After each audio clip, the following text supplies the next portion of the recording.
Well, I initially resisted this. I'd got my degree from university in classics, and I ran away. I ran away from studying and went and taught English as a foreign language in Naples.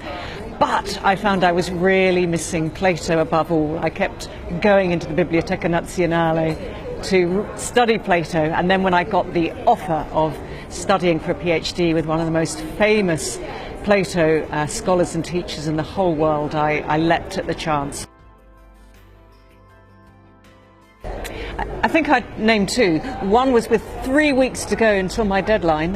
My supervisor said he thought I needed a new chapter at the end, so I had to write a completely new chapter from scratch in 3 weeks, and really didn't sleep for those weeks. So there's photos of me looking absolutely like I sort of slept under a bush. I probably had slept under a bush.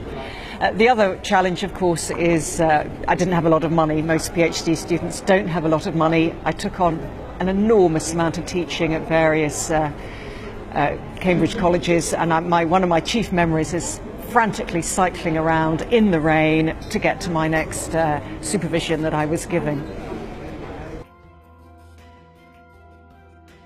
Just for the sheer intellectual enjoyment of it, to satisfy your curiosity, to stretch yourself, and that will also hugely increase your confidence in what you can do. And then, of course, there are increasing numbers of jobs which really do require a PhD, or where having a PhD will enormously help you. So not just academia, but other forms of teaching, arts administration, the civil service. There's all sorts of jobs where having a PhD can really help. Again, I'd give two tips.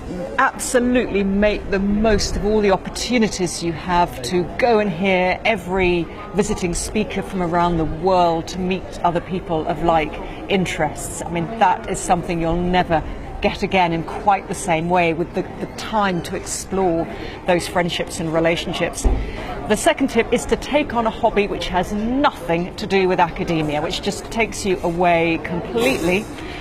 I did Egyptian dance.